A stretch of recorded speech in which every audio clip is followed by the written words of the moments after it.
I recently had the pleasure of watching Edward Berger's All Quiet on the Western Front. And like every movie I've watched over the past few years, I did exactly what I always do as soon as it's over. I fire up YouTube and start watching any and everything I can. I usually find myself on like a movie side of YouTube, usually video essays or like the breakdowns of movies, whether they're talking about things like the actors, the lighting, camera tricks, or generally things most people would find boring because it isn't spliced with Subway Surfer gameplay. So like, maybe you'll understand my surprise when I go onto YouTube after watching one of the most harrowing movies ever made and I see shit like this. Blatant censorship, things you missed, historians get mad, countless edits trying to make this war seem like cool and edgy. All of these videos are like the first things that pop up when you actually look it up. And it made me like realize something. There is a severe lack of people actually looking at this movie. I'm not a film critic. I'm just someone who really likes movies and I really like taking a deeper look at things. So I'm just gonna go out on a whim here and do something pretty original for the internet. I'm just gonna express my thoughts. I'd like to start with something that I think we take for granted in modern cinema. I'd like to start with something I think we take for granted in modern cinema. Edward Berger's use of wide shots in this movie, while beautiful, make you understand how small you are, how insignificant you are in the grand scheme of this world. Let's take a second and look at the shot of Kat with the farmer's boy. Starting with the close-ups of both characters, make you see how human they are, and how the boy can feel so much resentment, and how we have learned and grown with Kat so much over the course of this movie. Then the camera pulls back into this shot. And we already know what's coming.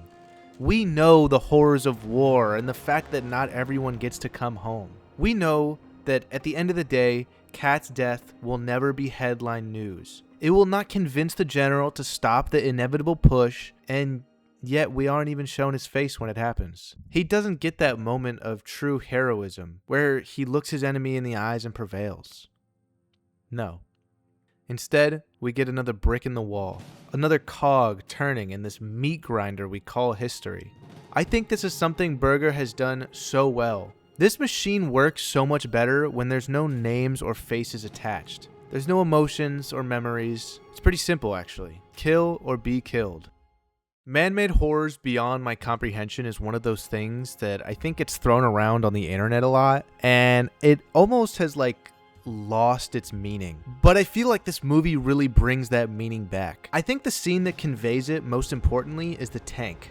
Imagine you've lived through bombings, getting shot at, gas, and literally starving, only to be faced with a monster. A monster with no face, that's completely bulletproof. It can blow up a building with no effort, and it can crush a man without ever breaking a sweat. Could you imagine like what that would do to an 18-year-old's already fragile sanity? I imagine that if I was in this scenario, I wouldn't believe in God anymore. Because in that moment, I feel like I would know that man has made something that not even a God could stop. And once again, I have to praise Berger here because like, holy shit, the idea that he was able to make me stop and think about God in a scene where someone would literally be begging their God for forgiveness is incredible. I wanted to hone in on something that really made me like sit and ponder for a while. When you look at history, it has been shown that sometimes just throwing as many bodies as humanly possible at a problem works. If you look at specifically D-Day or the Soviet Union in World War II, or even look at the movie that we're watching right now, human beings can be incredibly effective when you have enough of them. What I'm really trying to get at here is if World War III kicked off today, I think humanity would be screwed for a bigger reason than just having another amalgamation of mass graves. In most of the developed world right now, there is a serious birth rate crisis. All Quiet on the Western Front shows us that an entire generation can get thrown into a war because there was a whole generation waiting to take their place. So what happens if there isn't a generation to replace them?